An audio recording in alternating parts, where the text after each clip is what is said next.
राधे राधे दोस्तों। आज हम आपको सुनाएंगे यमराज और बुढ़िया की कहानी।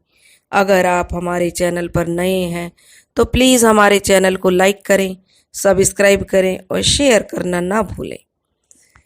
बहुत समय पहले की बात है। एक बार यमराज ने चंद्रगुप्त से कहा कि चलो चंद्रगुप्त, आज पृथ्वी पर भ्रमण करके आते हैं, देखते हैं कि पृथ्वी लोक में क्या चल रहा है। दोनों पृथ्वी पर घूमने के लिए आ गए।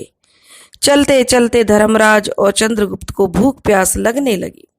दोनों भूख प्यास से व्याकुल हो गए। गर्मी का दिन था, सूरज भी बहुत तेज तप रहा था। दोनों भूख प्यास से व्याकुल थे। तभी वे एक गांव से गुजरे। जो गांव में पहला घर था वह एक सेठ और सेठानी का घर था। अच्छा घर था। यही सोचकर यमराज जी ने उस घर का दरवाजा बजाया। जब दरवाजा खोलने सेठानी आई तो वे सेठानी से कहने लगे कि हमें बहुत जोर से भूख प्यास लगी है, हमें पानी और भोजन की व्यवस्था कर दीजिए, हमें भोजन खिला दीजिए। इस पर सेठानी को बड़ा क्रोध आया। वह कहने लगी, देखने में हट्टे कट्टे हो, कमा कर नहीं खा सकते, तुम्हारे लिए ही यहाँ पर मैं भंडारा चलाऊंगी। तरह तरह की बातें सेठानी उन्हें सुनाने लगी और उन दोनों को धुतकार कर वहां से भगा दिया। बेचारे बड़े परेशान, भूख प्यास से बड़े व्याकुल थे। फिर वो चलने लगे, तभी उन्होंने देखा सामने एक झोपड़ी थी। उस गांव में एक गरीब बुढ़िया रहती थी, बड़ी पूजा पाठ करती थी। उसका एक बेटा था जो और बहू, दोनों बुढ़िया को छोड़कर चले गए थे, क्योंकि जो बहू थी वह बहुत ही झगड़ा करने वाली थी। वह बुढ़िया को बिल्कुल पसंद नहीं करती थी। इसलिए वह अपने बच्चों और अपने पति को लेकर बुढ़िया से दूर प्रदेश चली गई थी।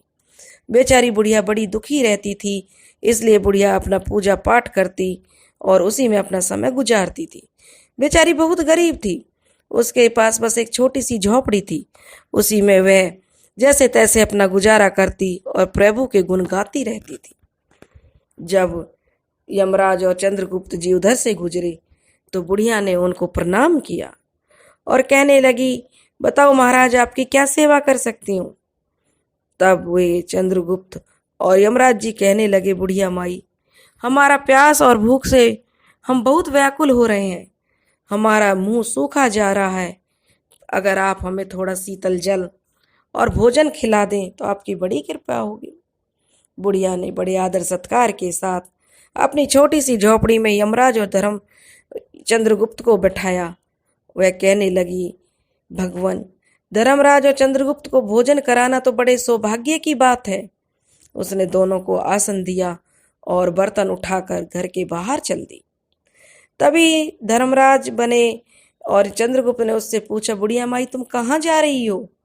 तब वह कहने लगी, महाराज, मैं आपके लिए खीर बनाने के लिए दूध, चावल और खांड लेने जा रही हूँ। तभी यमराज जी कहने लगे, बुढ़िया माई, जरा अपने घर में तो देख लो, कभी तुम्हारे घर में सामान हो। बुढ़िया माई कहने लगी, महाराज, क्यों मेरा मजाक बनाते हो, मेरे घर में तो फूटी कौड़ी भी नहीं है, भला मेरे घर में दूध, खांड, चावल कहाँ से आया, मैं अभी इंतजाम करके आती हूँ। यमराज जी कहने लगे, नहीं बुढ़िया माई, एक बार पहले अपने घर में देख लो। धर्मराज जी के कहने से बुढ़िया माई अपने घर में जाकर देखने लगी तो क्या देखती है, उसका तो सारा भंडार घर भरा हुआ है। चावल, खांड, दूध के पतीले भरे रखे हैं, चावल खांड की बोरियां भरी हुई रखी हैं। यह देखकर बुढ़िया के आश्चर्य का ठिकाना नहीं रहा।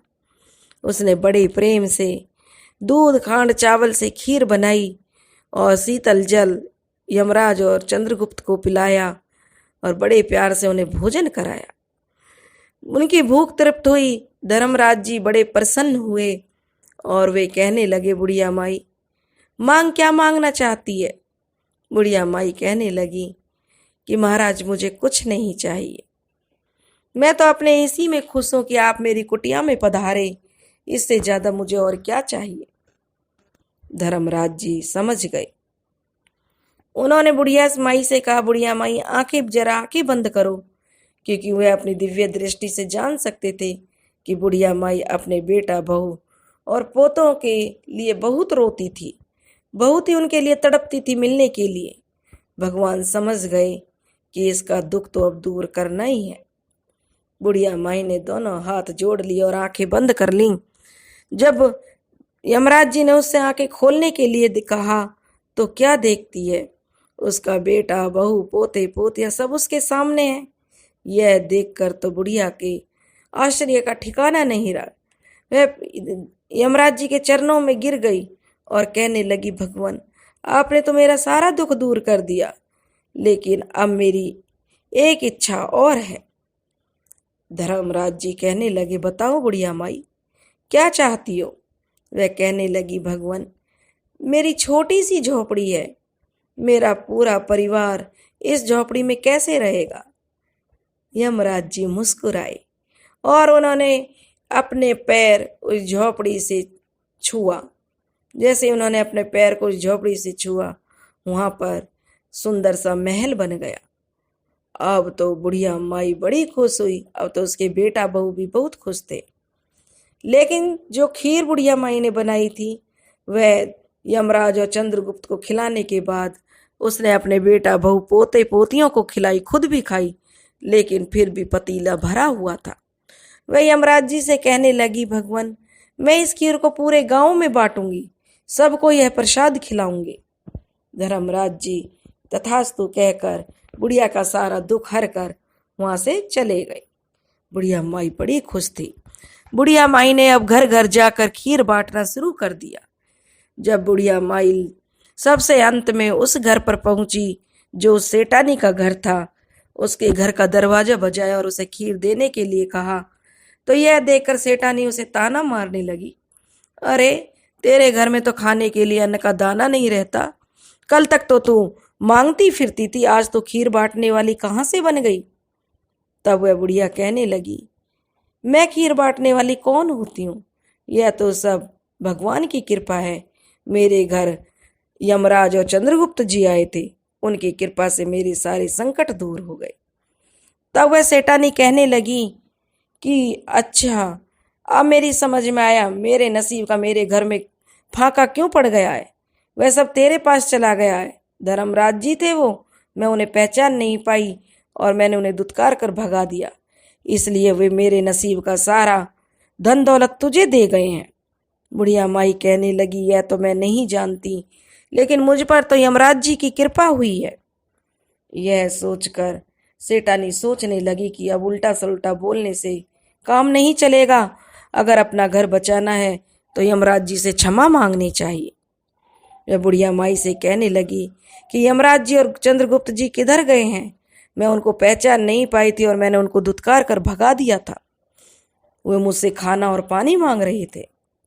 तब बुढ़िया माई कहने लगी, मैंने तो इस दिशा में जाते हुए उनको देखा है। तो सेठानी उसी दिशा में चल दी। चलते चलते सेठानी को यमराज और चंद्रगुप्त जी मिल गए। वह उनके चरणों में गिरकर रोने लगी और कहने लगी, महाराज, आपने तो मेरे नसीब का सारा धन दौलत उस बुढ़िया को दे दिया। यमराज जी कहने लगे कि यह तुम्हारी भूल है। किसने कहा कि मैंने तुम्हारे नसीब का दिया है? यह तो सब कर्मों का खेल है। जैसे तुम्हारे कर्म वैसे तुम्हारे साथ हुआ। जैसे उस बुढ़िया माई के कर्म थे, ऐसे उस बुढ़िया माई के साथ हुआ। तुमने हमें धुतकार कर भगा दिया। तुम्हारे घर में होते सोते उस धन का क्या करोगे जो तुम सिर्फ अपने स्वार्थ के लिए उसका उपयोग करो? बुढ़िया माई के पास कुछ नहीं होते हुए भी उन्होंने हमारी इतनी सेवा की, तो उसको तो उसका फल मिलना ही था। सबका अपना अपना कर्मों का फल है। अब सेठानी की समझ में सब आ गया। अब वह तब वहां से आई तो कहने लगी, महाराज, मुझे माफ कर दो, आज से मैं खूब दान पुण्य करूंगी। सेठानी का व्यवहार बदल गया। वह घर आई और अब वह खुले मन से दान पुण्य करने लगी। उसके घर में फिर से पहले जैसी जो धन दौलत भर गई। अब सेठानी भी बहुत खुश थी। वह भी किसी भी गरीब को नहीं सताती थी, हर किसी की मदद करने में आगे रहती थी। दोस्तों, अगर आपको कहानी पसंद आई हो तो प्लीज़ हमारे चैनल को शेयर जरूर करें, लाइक करें, सब्सक्राइब करें। और हे यमराज जी, जैसे आपने बुढ़िया पर कृपा करी, ऐसी ही कृपा जो यह कहानी कह रहे हैं और जो यह कहानी सुन रहे हैं उन पर करना। बोलो धर्मराज जी की जय।